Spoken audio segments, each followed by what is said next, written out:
3-4 महिन्यापूर्वी जी काही आम्ही बारकाईनं जी काही स्क्रुटिनी असेल किंवा त्या संदर्भातली जी काही प्रोसिजर सुरू करण्यात आली त्याच्यामध्येच काही जी 2-3 दिवसापूर्वी बातमी आली की शासकीय कर्मचाऱ्यांनी त्या संदर्भातला लाभ घेतला। खरं तर जानेवारी महिन्यामध्ये जी काही स्क्रुटिनी झाली त्याच्यामध्येच ते लक्षात आलेलं होतं आणि त्यानंतर त्यांना जी काही 2,000 का 2,500 सुमारे जे काही लाभार्थी शासकीय कर्मचारी म्हणून होते 2 लाख कर्मचाऱ्यांचा डेटा आम्हाला प्राप्त झालेला होता। त्याच्यापैकी हे 2,000-2,500 होते आणि त्यांना त्याच वेळेपासून लाभ जो आहे तो देण्याचा बंद करण्यात आलेला आहे। त्याच्यामुळे अशा पद्धतीनं एखादी जर स्कीम असेल तर त्याच्यामध्ये स्क्रुटिनी आणि त्याचबरोबर त्याच्यामध्ये जे काही ग्राउंड लेवलवरून ज्या काही वेळेला सूचना येत असतात त्यानुसार योग्य ती कारवाई केली जात असते। हिंदी में प्रश्न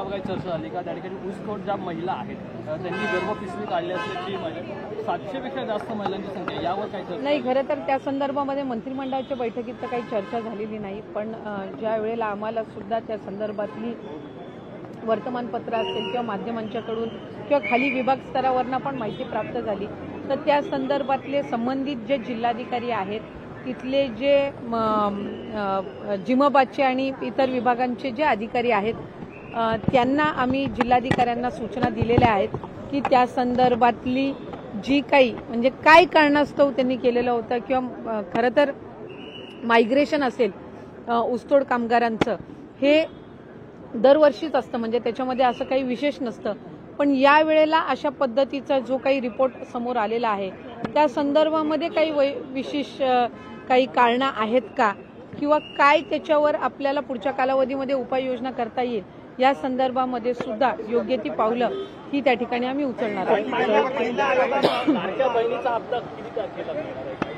नाही, लवकरच लाडक्या बहिणीचा मे महिन्याचा हप्ता हा लाडक्या बहिणींच्या थेट खात्यामध्ये वितरित केला जाईल।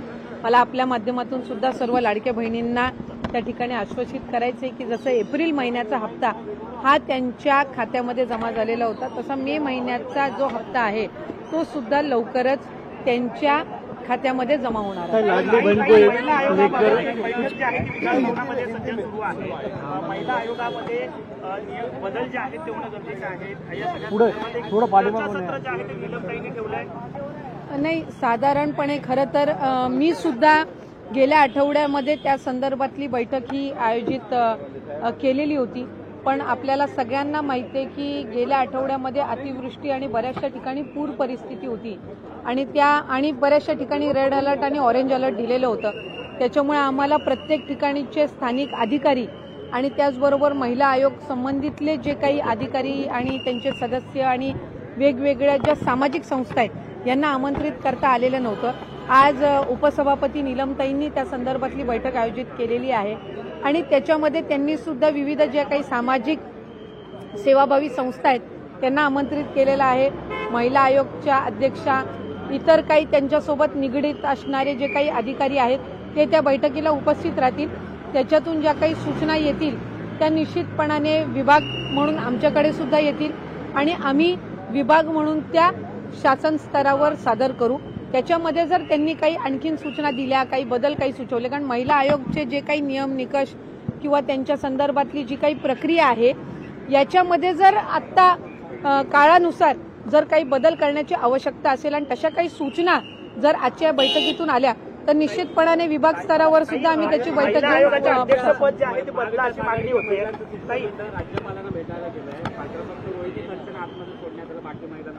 नाही, मला त्याचं नमस्कार, मी प्रियांका नागने। आपल्या मराठी योजना यात्रे चॅनलवरती तुमचं सर्वांचं स्वागत आहे। मुख्यमंत्री माझी लाडकी बहीण योजना अत्यंत महत्त्वाची, अत्यंत गाजलेली योजना। लाडक्या बहिणींना आता प्रतीक्षा आहे ते म्हणजे 11वा हप्ता लाडक्या बहिणींच्या खात्यामध्ये कधी जमा होणार। मे महिना संपून जून महिना लागला असून सुद्धा लाडक्या बहिणींच्या खात्यामध्ये अद्यापही 1 रुपया सुद्धा जमा झाला नाही। पण याबद्दल GR निघाले होते। 23 तारखेला एक GR निघाला होता, 28 तारखेला सुद्धा एक GR निघाला होता। त्यामध्ये स्पष्टपणे सांगितले होते की मुख्यमंत्री माझी लाडकी बहीण योजनेअंतर्गत लाभार्थ्यांना निधी वितरण करण्यात आले आहेत व अजितदादा पवारांनी सुद्धा सांगितले होते की लाडक्या बहिणींच्या चेकवरती सही केली आहे व 2 ते 3 दिवसांमध्ये हे पैसे जमा सुद्धा होणार आहे. पण मे महिना संपला तरीही लाडक्या बहिणींच्या खात्यामध्ये जमा झाले नाहीत पैसे. आणि लाडक्या बहिणींची इथे चौकशी सुद्धा होत आहे. म्हणजे जे सरकारी कर्मचारी आहेत लाडकी बहीण योजनेचे जे लाभ घेत आहेत त्यांना वगळण्यात आले आहे व त्यामध्ये पुन्हा एकदा निकषांमध्ये बसत नाही अशा लाडक्या बहिणींना अपात्र करण्यात आले आहे. पण आता एक मोठा प्रश्न आहे ते म्हणजे 11वा व 12वा हप्ता एकत्रितपणे येणार का? कारण मे महिना संपला आहे व जून महिना सुरू झाला आहे. वटपौर्णिमा आहे, महिलांचे अत्यंत आवडतं सण आहे. तर लाडक्या बहिणींना इथे नक्कीच 3,000 रुपये देऊन सरकार मदत करणार का?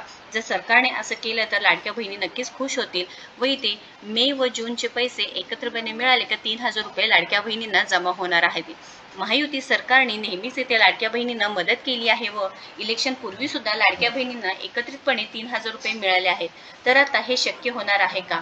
कारण मे महिन्याचे तरी पैशाचे वितरण झाले आहे, निधी वाटप झाली आहे, अशी वेळोवेळी अपडेट येत आहेत. पण अद्याप ही लाडक्या बहिणींच्या खात्यामध्ये पैसे जमा झाले नाहीत. पण सरकारला एकच विनंती की आता लाडक्या बहिणींना वटपौर्णिमेपर्यंत 11वा व 12वा हप्ता जमा व्हायला पाहिजे आहे. कारण नक्कीच इथे लाडक्या बहिणी खूप दिवसांपासून वाट पाहत आहे. महायुती सरकार सांगत आहे नेहमीच की लाडकी बहीण योजना बंद होणार नाही. सरकार नेहमीच इथे मदत करणार आहे लाडक्या बहिणींना. सरकार नेहमीच बहिणींचा विचार करणार आहे. तर इथे मे व जून महिन्याचे एकत्रितपणे 3,000 रुपये मिळायलाच पाहिजे आहे.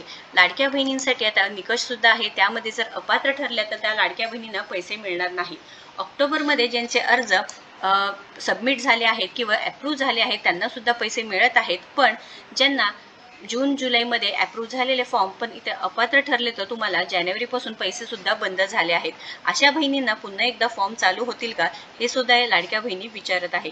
महत्त्वपूर्ण माहिती आहे. नक्कीच या व्हिडिओला जास्तीत जास्त शेअर करा आणि आपल्या चॅनलला सबस्क्राईब करा. धन्यवाद.